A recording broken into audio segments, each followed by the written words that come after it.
Para muitas pessoas, os insetos e as aranhas causam aversão, alergia, medo e picadas. Mas muitos encontram nesses animais qualidades valiosas para a ciência, medicina, arquitetura e até para as artes. Eles são apaixonados, obcecados e fanáticos por eles, e os têm gravados na pele. NG Mundo.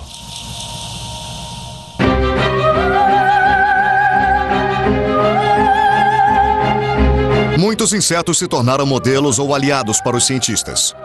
Alguns utilizam os insetos para monitorar a poluição. Outros os utilizam como inseticidas biológicos ou auxiliares na agricultura. Você sabia que a mosca é a espécie mais estudada no mundo animal? Será que os insetos vão se tornar nossos parceiros na ciência?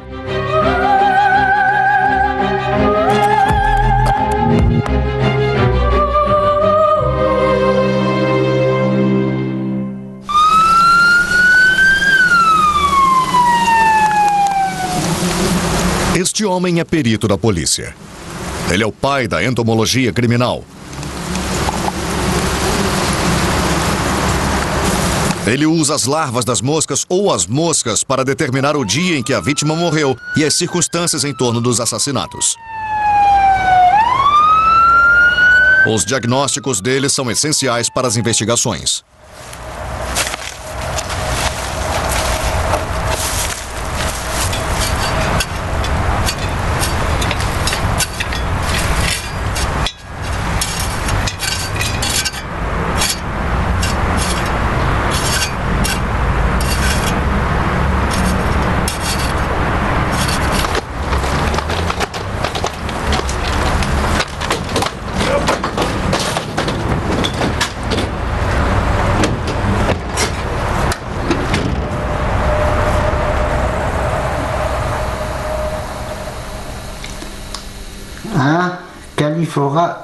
Calífora vicina. Quando Marcel Leclerc encontra as vítimas assassinadas, elas normalmente já estão em estado de decomposição. Estudando as fases de desenvolvimento das larvas no organismo, ele consegue determinar a data do crime.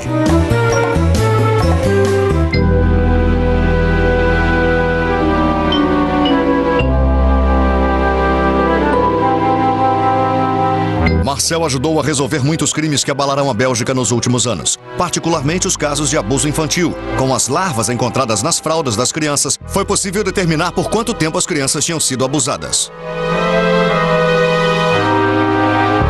O modo como a larva das moscas se desenvolve nos corpos também ajuda a determinar a causa da morte por overdose de cocaína ou heroína.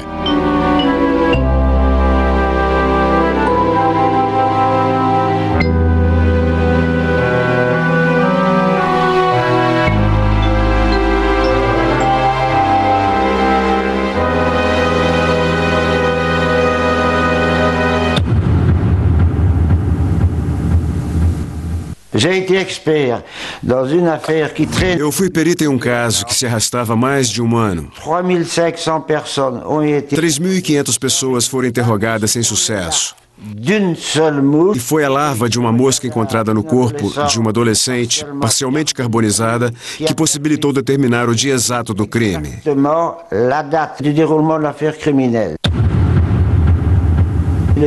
O assassino, que também havia violentado a vítima, foi condenado à prisão perpétua. Os pareceres de Marcel ajudaram a encerrar centenas de casos. Dependendo das condições climáticas, os operários da morte trabalham em turnos diferentes. Primeiro são as moscas do gênero Calífora, que aparecem nas horas imediatamente após o assassinato. O segundo batalhão de moscas aparece cerca de um dia após a morte. São as moscas da família Califoridae. Os outros batalhões incluem coleópteros, ácaros e outras espécies de moscas.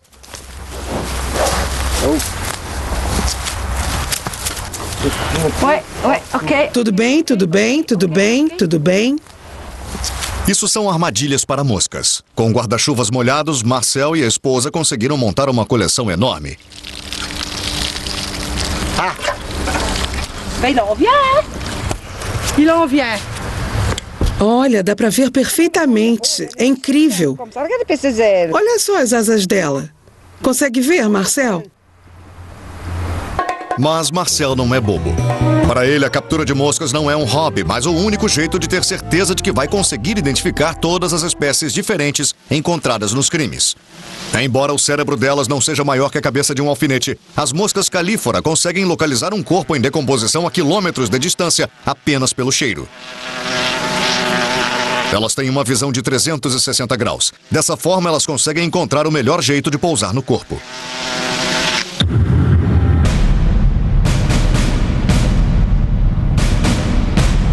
Philip é médico legista e está trabalhando em Kosovo para encontrar provas de um genocídio para o Tribunal Internacional de Haia. Portanto, a área em que Marcel é especialista é vital. Essas foram as primeiras moscas que apareceram nos corpos? Essas são as calífora, as primeiras que chegam aos corpos encontrados a céu aberto. A céu aberto, isso significa que eles foram mortos do lado de fora? Isso. E essas moscas aqui? Essas mosquinhas penetram a terra para chegar aos corpos que estão até 1 metro de profundidade. Sim, foram as nuvens dessas mosquinhas sobre as covas que me ajudaram a encontrar os corpos enterrados. Isso.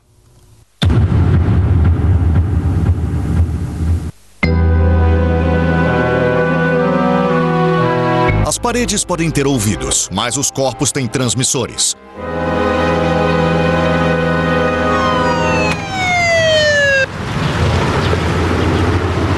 Os ácaros são verdadeiros informantes para a polícia científica. Busy conducting an investigation with Dr. Webb under the bridge. 10-4.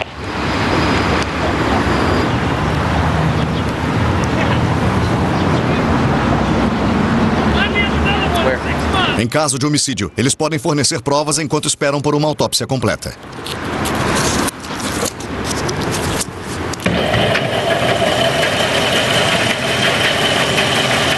O Dr. James Webb é um renomado cientista forense que já usou ácaros para solucionar crimes.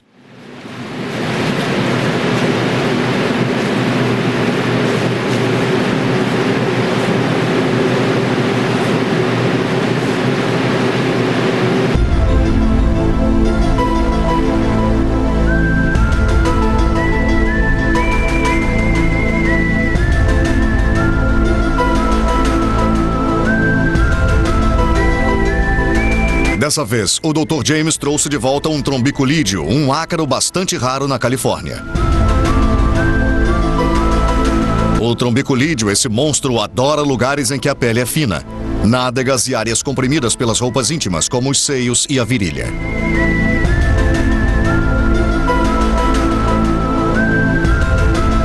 Alguns anos atrás, o Dr. James resolveu o caso Ventura, um dos crimes mais curiosos da sua vida, graças aos ácaros trombiculídeos.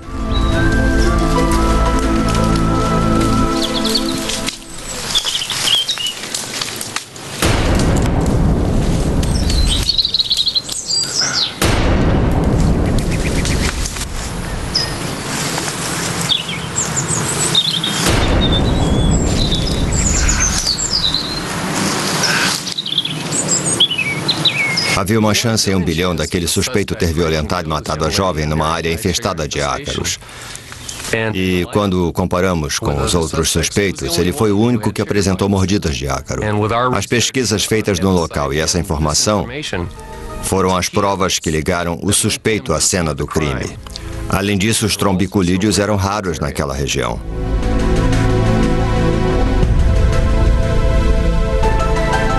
Devido à gravidade das nossas informações, fui aconselhado a contratar um guarda-costas e até comprei uma arma.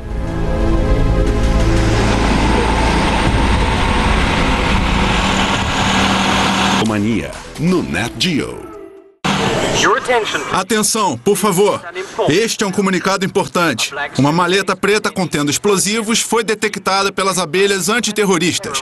A maleta será destruída pela polícia.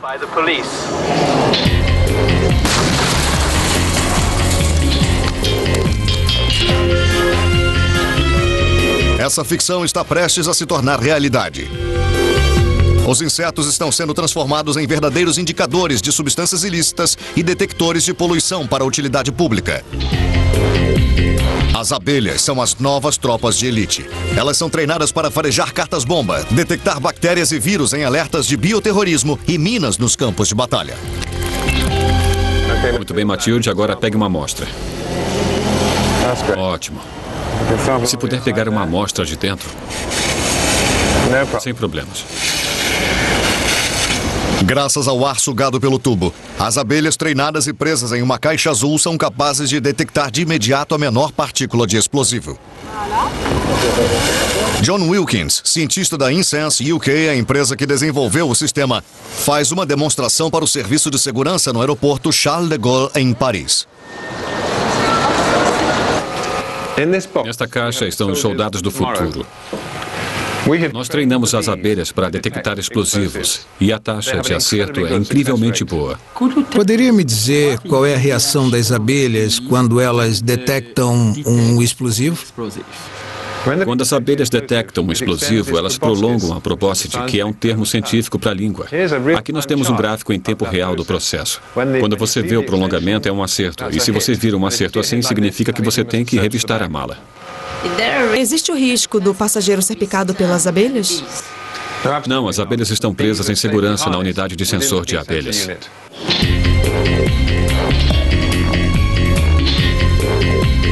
Os agentes especiais trabalham em trios. Cada abelha está conectada a um tubo de sucção. Suas reações são monitoradas por uma microcâmera que envia as imagens para um computador.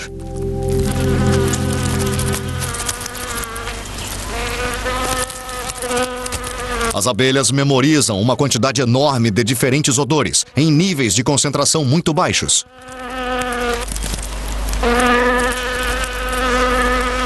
Será que um dia as abelhas domésticas comuns vão substituir os cães detectores de explosivos? Talvez não, mas o custo do treinamento das abelhas é bem menor se comparado ao dos colegas de 4 patas. E uma única colmeia poderia representar dezenas de milhares de agentes de segurança alados. A doutora Minha van der Lug é a francesa responsável pela pesquisa. Ela também treina abelhas para colocar a língua para fora para identificar poluentes. Assim como se faz com os cães, o método consiste em associar um odor a uma recompensa, como água com açúcar.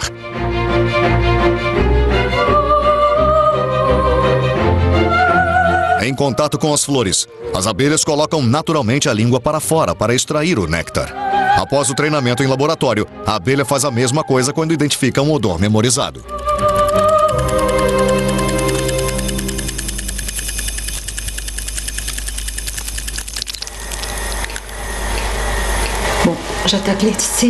Certo, vou começar o teste número 2. Ainda com o poluente A. Tudo bem? Ela está colocando a língua para fora. Mas Minha encontrou um método muito mais simples do que o treinamento. Utilizar as inúmeras colmeias dos apicultores para biodetecção. Cada uma dessas colmeias pode se tornar um detector de poluentes. E assim nós vamos criar uma rede abrangendo toda a França, que mais tarde se estenderá pela Europa e pelo mundo. O mais interessante é que as abelhas representam um método de amostragem muito mais barato do que os métodos químicos. Isso, perfeito. Entre a estrada e a floresta. Acho que deveríamos ficar num nível intermediário com relação à poluição. Há uma média de 50 veículos por minuto na hora do rush. As abelhas são indicadores naturais de poluição. Durante a polinização, amostras minúsculas de pó, água e ar de uma área bastante ampla são coletadas da parte inferior do corpo das abelhas, fornecendo informações sobre a presença de agentes poluentes.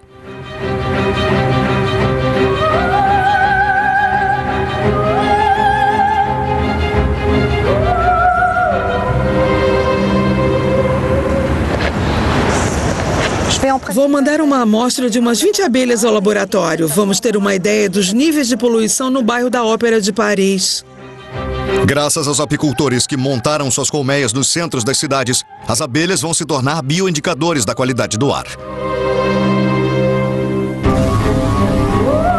Cientistas italianos têm testado com sucesso amostras de abelhas para analisar a poluição industrial à base de chumbo.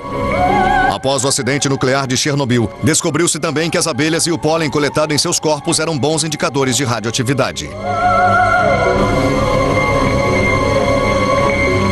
No Nat Geo. Na Bélgica, Frederick Hendricks e Debbie Raleigh usam aranhas-lobo como bioindicadores de poluição.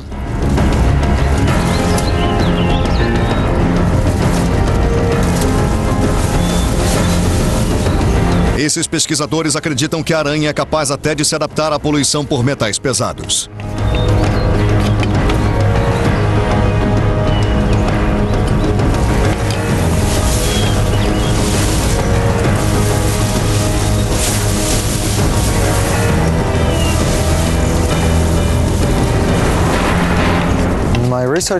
A minha pesquisa sobre poluição e aranhas diz respeito ao uso das aranhas como bioindicadores da poluição por metais. O problema é que a poluição por metais pode ser medida no solo, mas nem sempre mostra quais partes são biodisponíveis. Então é tóxico para o meio ambiente. É por isso que nós usamos aranhas, porque as aranhas acumulam metais no corpo. E isso nos dá uma estimativa de pelo menos uma pequena parte do ecossistema que está contaminado com metais pesados.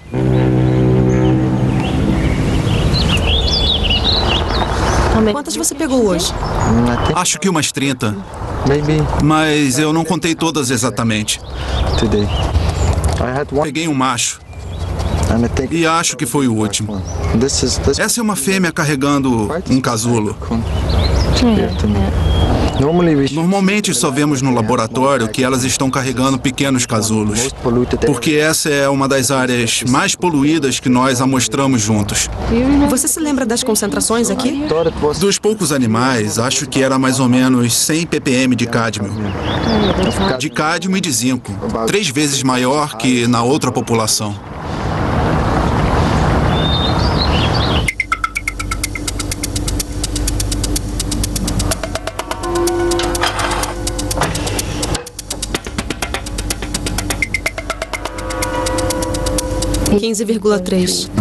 Tudo bem.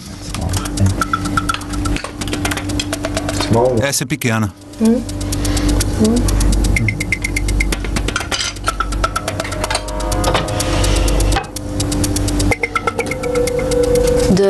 A pesquisa do Frederick mostra que existe uma nítida diferença entre as áreas poluídas e não poluídas, no que diz respeito ao tamanho das fêmeas e dos ovos. Então, a nossa pergunta é se isso vai resultar em mudanças evolutivas entre as populações. Será que a poluição vai provocar mudanças evolutivas nessa espécie de aranha para que ela se torne mais bem adaptada? Será que as mutações genéticas vão variar como resultado? É isso que esses dois pesquisadores estão perto de provar. Os ovos que encontramos dentro dos casulos são muito maiores quando comparados aos ovos produzidos pelas aranhas da população de referência. Nós reproduzimos essas duas populações em laboratório e as cruzamos. E vimos que os ovos grandes têm uma base genética. Parece que as aranhas que vivem nos brejos poluídos estão sofrendo uma adaptação genética.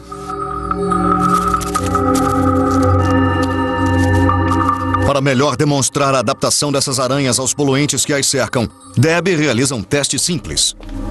Ela pega um macho de uma área não poluída e o coloca para competir diante de uma fêmea com um macho coletado nas margens contaminadas do rio Scheldt. A hipótese desse experimento era de que a fêmea escolheria um macho da sua própria população.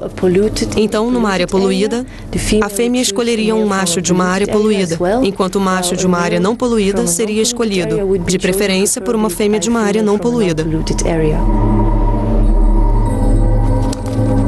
Os dois pesquisadores desvendaram um mecanismo de evolução genética da aranha-loba em um ambiente poluído. Inicialmente, em resposta às mudanças ambientais, pressões seletivas levaram ao surgimento de uma nova subespécie. Em seguida, os indivíduos dessas subespécies se reproduzem entre si, transmitindo as diferenças aos seus descendentes, que vão ter mais condições de sobreviver.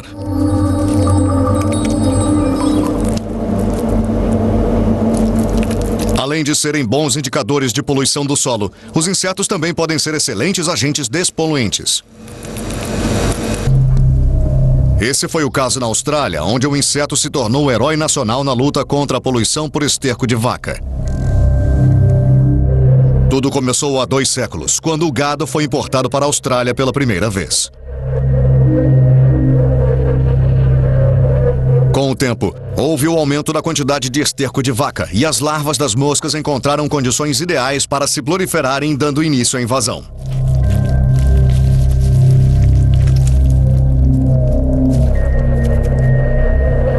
A invasão das moscas tornou a vida dos australianos insuportável.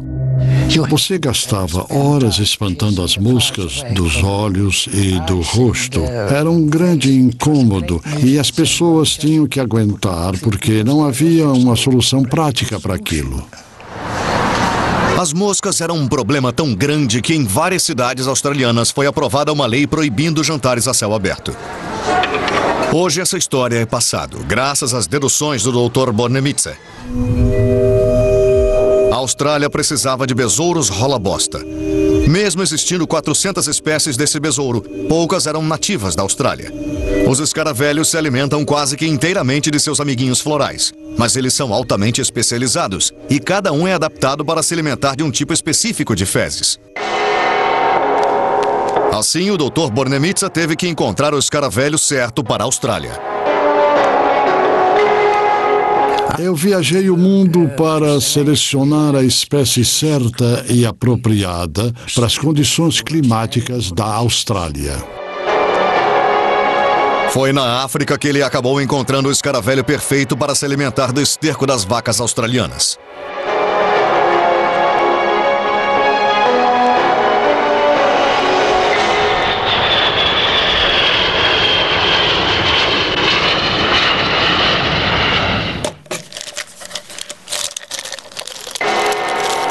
Foi então que esse besouro coprófago chegou ao continente australiano pela primeira vez. Os resultados foram incríveis. Os estercos desapareceram em questão de dias em vez de anos, e como as moscas não tinham onde botar seus ovos, elas foram embora.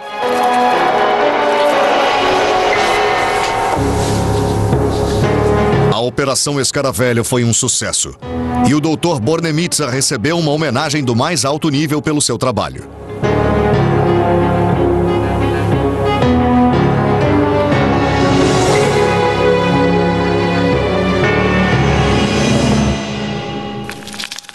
O programa de pesquisa terminou em 1986, mas as moscas e o esterco ainda são um grande problema em zonas agrícolas.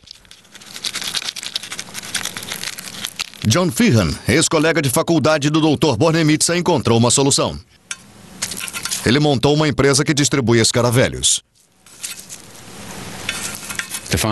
Os fazendeiros estão ansiosos para receber os escaravelhos. De 6 pedidos, eu só consigo atender um. Os escaravelhos se adaptaram tão bem à Austrália que se tornaram uma parte importante do equilíbrio ecológico do país. Precisamos de toda a ajuda que a natureza pode nos oferecer para criar um sistema sustentável nas fazendas australianas. O gado retira apenas 60% da proteína da grama que ingere. Os outros 40% são jogados no solo. E é disso que os escaravelhos vivem.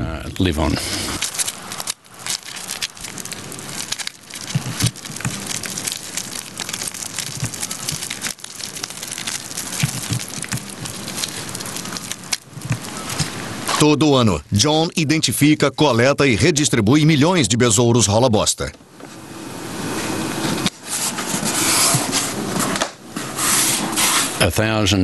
Mil besouros enviados para uma fazenda acabam se transformando em dezenas de milhares de besouros. Nós temos a espécie aqui. Normalmente eles ficam em bolsinhos espalhados pelo país. Eu sei onde encontrar as espécies e quando elas se tornam abundantes o suficiente, eu consigo criar e distribuí-las em áreas onde o clima é apropriado.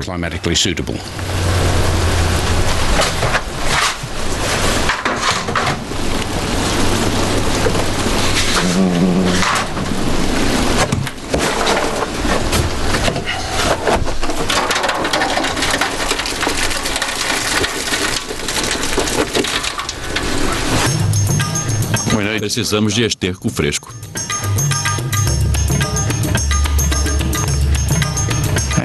Há quanto tempo elas estão aqui? Só hoje? Pronto. Vamos lá, amiguinhos. Maravilha. É só tirar eles do seu dedo. Pode fechar.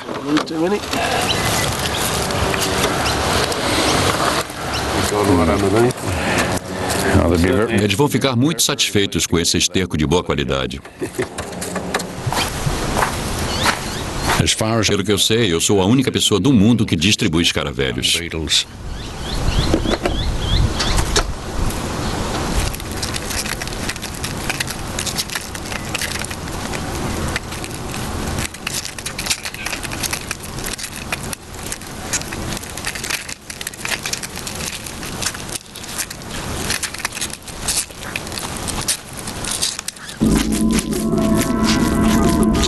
Eles têm aparelhos bucais especializados. E ao contrário da crença popular, eles os usam não para comer o esterco, mas para sugar o néctar das flores. Os adultos aeram o solo e levam o excremento a até 30 centímetros de profundidade, fertilizando as camadas inferiores do solo australiano. É muito melhor que qualquer fertilizante produzido pela indústria química. Experimentos de laboratório provaram que o milho miúdo cresce melhor com esterco de vaca, mas ainda melhor junto com escaravelhos.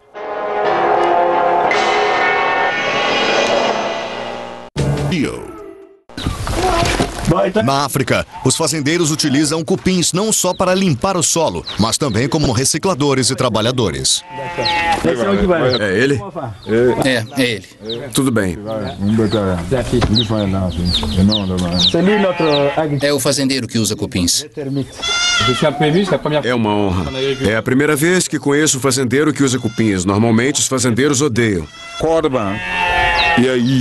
Donc humbe vui ngo le neba sensulo ga mele mokoda mamba ko tenganga vui no contava. Diz que ele diz que até os avós dele sabiam como usar os cupins. Eles diziam homens no solo e cupins no subsolo. Eles se complementam. Quando a terra seca, mas tem água a 5 metros de profundidade, os cupins trazem um pouco de umidade.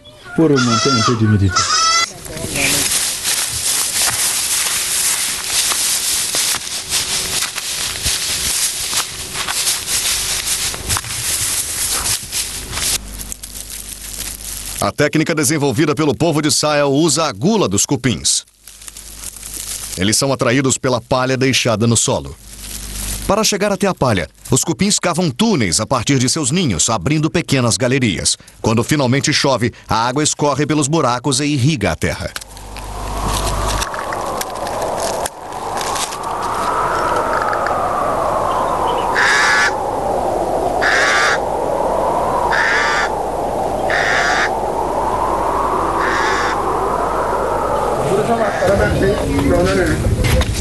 O engenheiro agrônomo Abdoulaye Mando está tentando recuperar a antiga tradição africana de Sahel. Mas os fazendeiros consideram os cupins pestes agrícolas.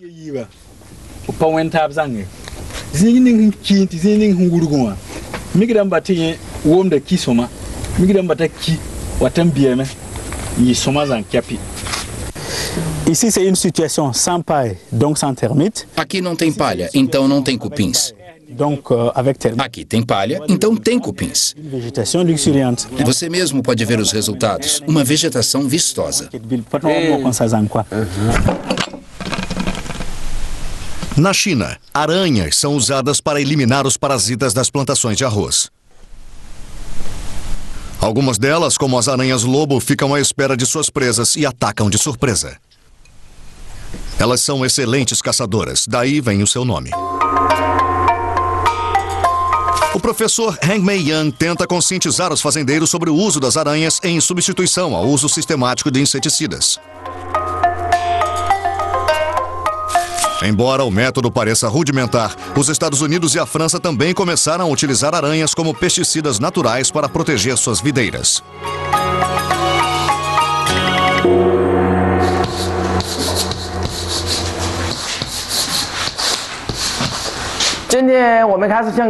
Tudo bem, vamos começar a aula. Hoje eu vou falar sobre aranhas que matam insetos. Em outras palavras, nós podemos usar as aranhas para matar pestes que atacam as plantações de arroz e assim aumentar a safra. A primeira safra já terminou. Esse campo está esperando para ser arado. Quando o campo é inundado, nós colocamos feno para coletar as aranhas. Vejam, quando a água chega, as aranhas se refugiam no feno. Aí nós recolhemos o feno cheio de aranhas e colocamos no campo para a segunda safra, quando o arroz acaba de ser plantado. Em algumas regiões da China, os fazendeiros conseguiram melhorar suas safras utilizando as aranhas-lobo como pesticidas naturais. Mas mesmo com filmes e propagandas, os tabus continuam existindo. As aranhas são sujas e nojentas. Por que você diz que elas são boas? Elas matam para comer, principalmente insetos que comem arroz. Então elas são muito úteis. Primeiro, a aranha injeta o veneno no inseto. Em seguida, ela o cobre de saliva para destruir os tecidos. Hoje eles vão ter uma aula prática.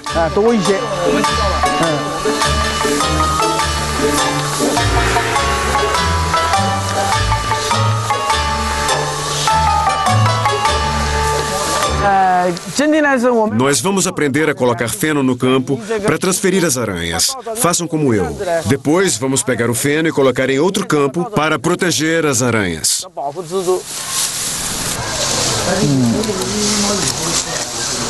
Estima-se que em terras cultivadas não haja menos do que 1 milhão de aranhas de todos os tamanhos por hectare. Então, por que não utilizar essas trabalhadoras não assalariadas? Olhem, as aranhas estão subindo no feno. Isso prova que o método é bastante eficiente. Podemos usar esse método para proteger as aranhas e as plantações. Vocês entenderam?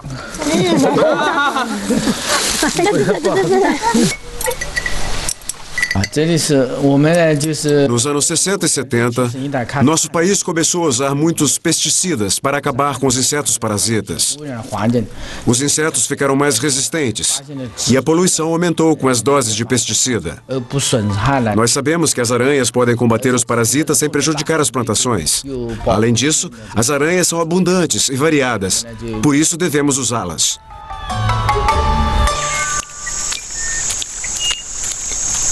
Na China, essa técnica possibilitou uma diminuição no uso de pesticidas em algumas áreas. Para convencer os fazendeiros mais conservadores, os cientistas contaram o número de presas capturadas ao longo de 8 meses por uma única aranha argíope. O resultado, 900 presas.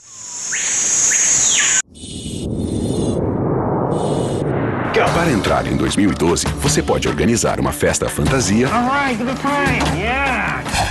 ou se preparar para o fim do mundo. No Nat Geo. Enquanto as aranhas são excelentes pesticidas naturais, as formigas de fogo também são predadoras de muitos invertebrados. Essa caminhonete está levando nada menos que um formigueiro. Na Itália, eles transportam formigueiros de uma floresta a outra, não para dar férias às formigas, mas para colocá-las para trabalhar. As formigas podem ser uma praga para os fazendeiros, mas também podem ser muito úteis. Elas são excelentes exterminadoras das lagartas processionárias que destroem os pinheiros.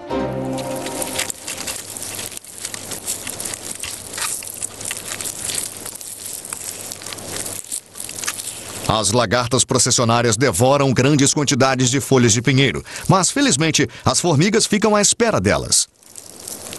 Os guardas florestais sabem que a presença das colônias dessas formigas na floresta é um bom sinal. Uma lei de 1880 impõe uma multa pesada a qualquer um que destruir os formigueiros.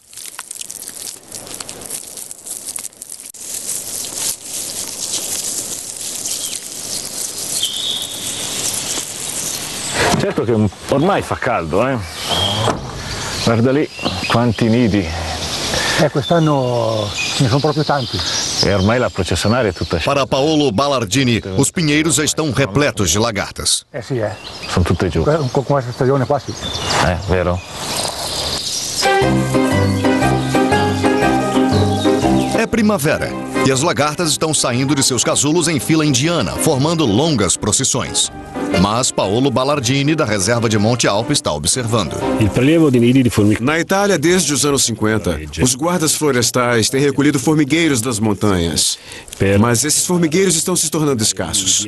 Transportadas em caminhões, as formigas são introduzidas em áreas infestadas de lagartas que se alimentam dos pinheiros.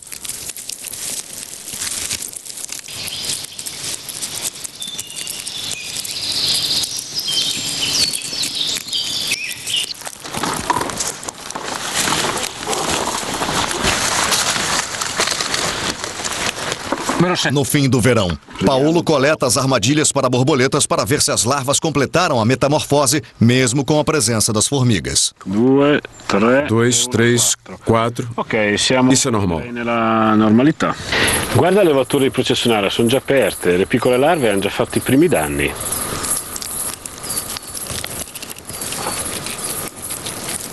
Paulo percebe que certas borboletas já conseguiram botar os ovos nas folhas de pinheiro. Mas, felizmente, a única trabalhadora nas redondezas é uma formiga que já está ocupada devorando os ovos frescos.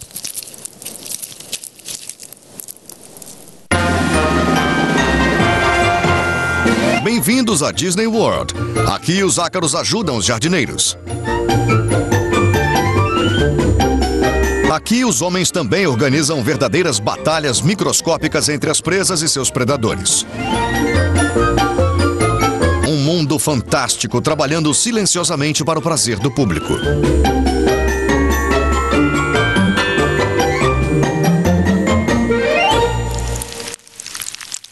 Ataques de ácaros tetraniquídeos causam grandes danos às plantações. Quando se deslocam em exércitos, os ataques são catastróficos. O objetivo deles é sugar a seiva das plantas. Mas até os ácaros tetraniquídeos têm inimigos. Os ácaros fitosseiulos. Os ácaros fitosseiulos são predadores que os jardineiros colocam nas flores, prontos para devorar suas presas. Alguns até atacam gigantes como mosquitos e moscas.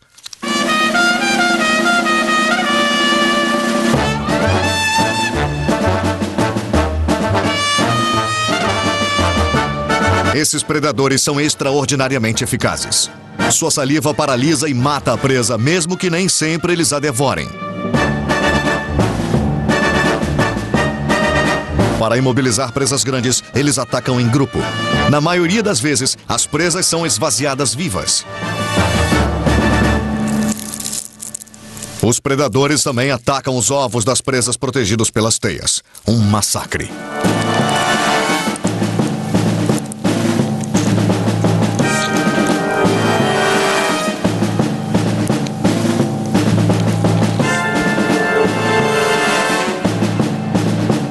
Este predador de outra espécie está preso numa teia.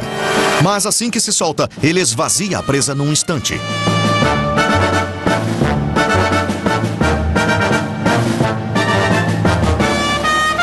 Dois contra um nem sempre é o suficiente. A presa escapa. De quem foi a culpa?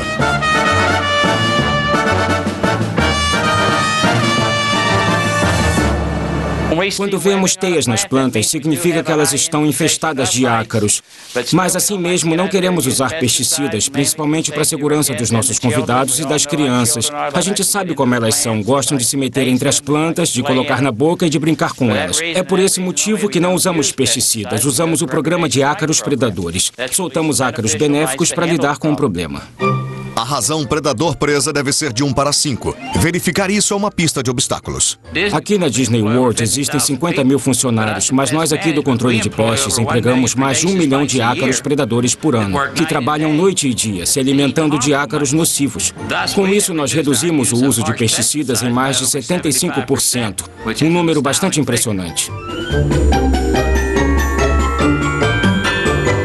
Para salvar as folhas da mini dos ácaros, Mike trabalha com cuidado.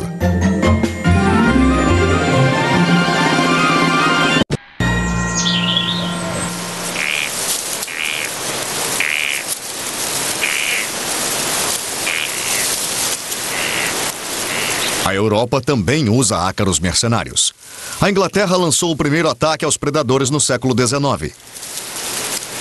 Atualmente, na França, são lançados aproximadamente 50 mil predadores por hectare em muitas espécies vegetais cultiváveis. Pepinos, abobrinhas, morangos, árvores frutíferas e videiras são protegidos pelos ácaros ajudantes.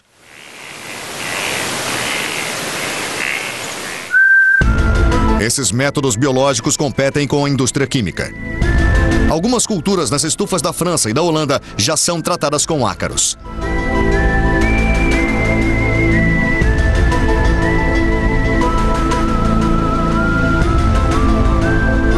Nossos novos animais domésticos vão ser usados maciçamente na agricultura do futuro.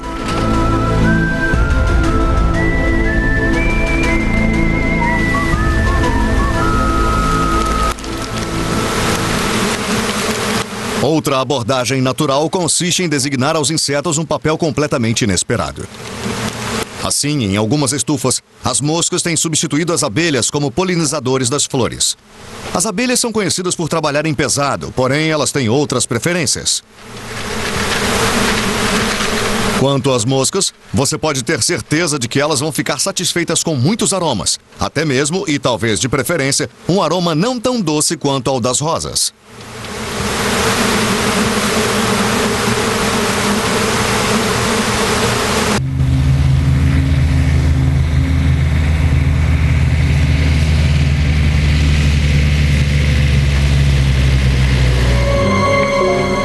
As abelhas ajudam as flores a se reproduzirem transportando pólen de uma flor para outra.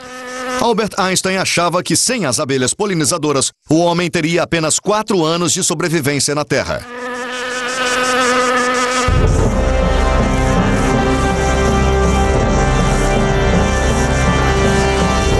Para alguns cientistas alemães, Marte deveria ser polinizado. Futuras missões espaciais vão durar anos e é impossível transportar alimento suficiente para planejar a conquista do espaço e a permanência de numerosas colônias de humanos sem a produção de alimento no local. Uma solução seria criar estufas opacas gigantes em que a polinização pudesse ser viável.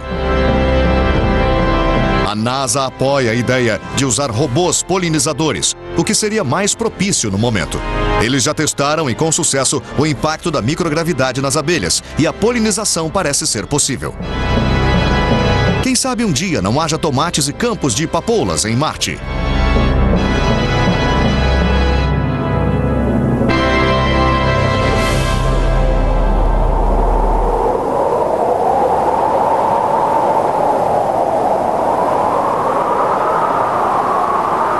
Este cientista não está trabalhando na polinização de Marte, mas sim na sua conquista utilizando naves desenvolvidas graças aos olhos das abelhas. É só saber quando o avião está pronto, então não se distraiam quando o avião estiver voando. Fiquem de olho nele e saibam o que está acontecendo, porque isso pode ser perigoso. Com base na visão das abelhas, estes especialistas australianos têm colaborado há anos com a NASA em um projeto que está na fase de testes.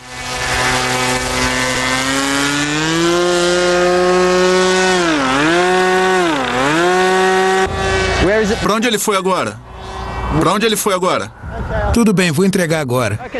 Ele é independente, certo, Dean? É sim. 100 km por hora.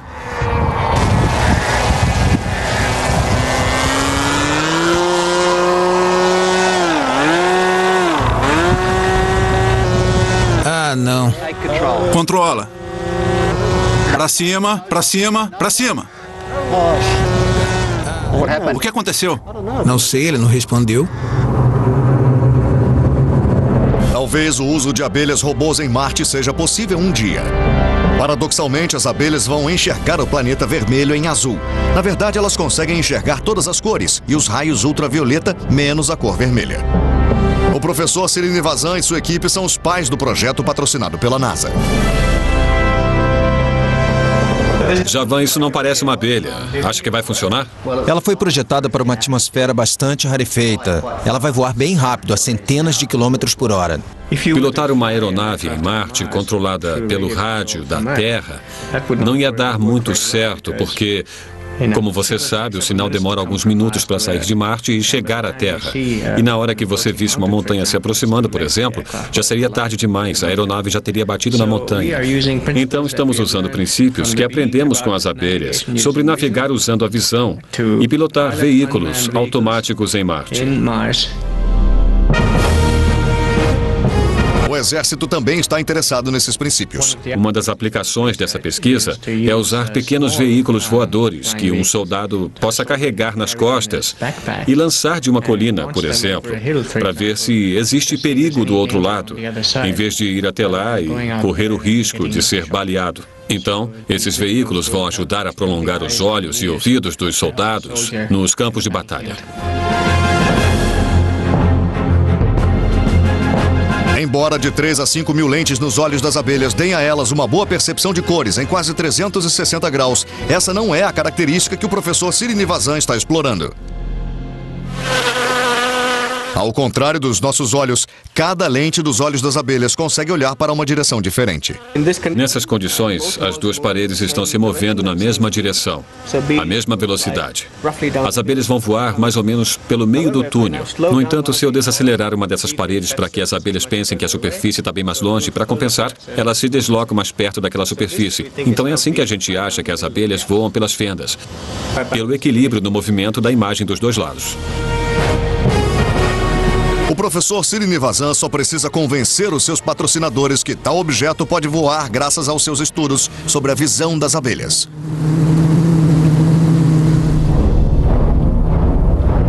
Enquanto a incrível capacidade das abelhas de corrigir sua rota durante os voos foi estudada, essa mesma capacidade nas moscas também tem sido objeto de muitos estudos.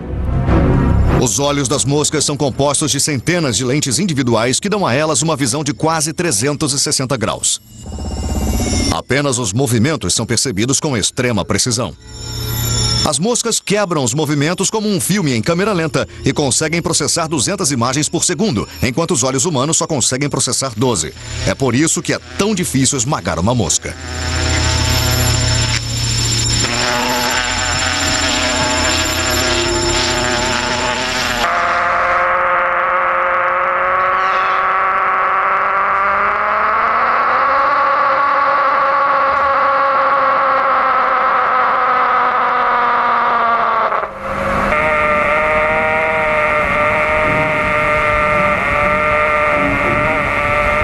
Este homem tem investigado os olhos das moscas há 30 anos. Sua obsessão é entender como eles funcionam para que ele possa copiar o sistema com circuitos eletrônicos.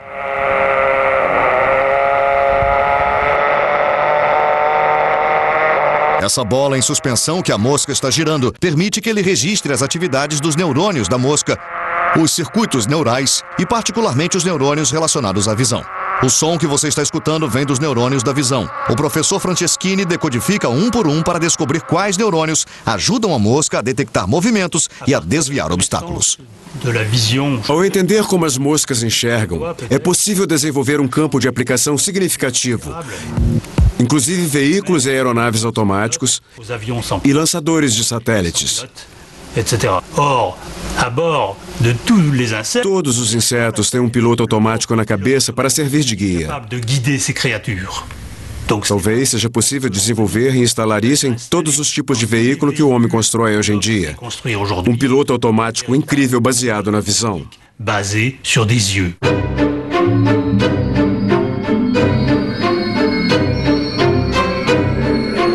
O robô do professor Franceschini consegue se deslocar com rapidez por esses obstáculos sem bater em nada.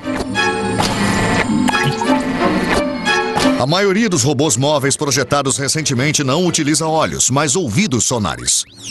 É por isso que eles não conseguem se deslocar com rapidez.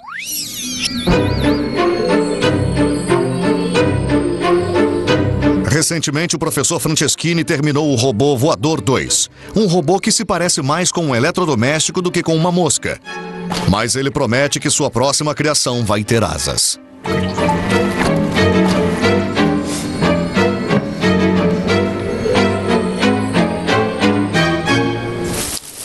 Laurent Keller também está tentando copiar os talentos dos insetos para construir robôs. Mas dessa vez, ele está interessado na inteligência coletiva das formigas.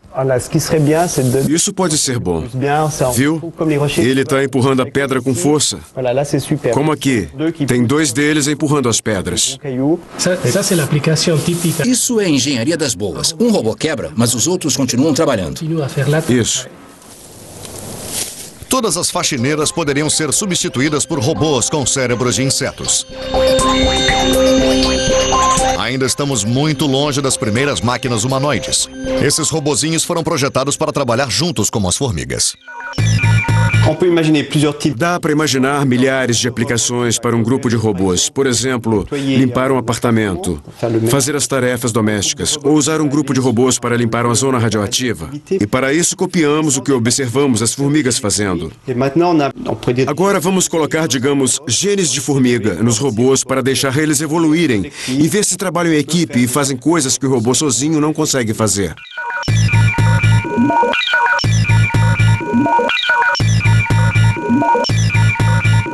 O que falta nos robôs industriais que copiam os humanos é a independência na tomada de decisões, como fazem as formigas. As formigas, mesmo com um sistema nervoso primitivo, conseguem executar diversas tarefas sem um chefe. Quem sabe, no futuro, minúsculos robôs insetos invadam nosso universo e trabalhem como as formigas.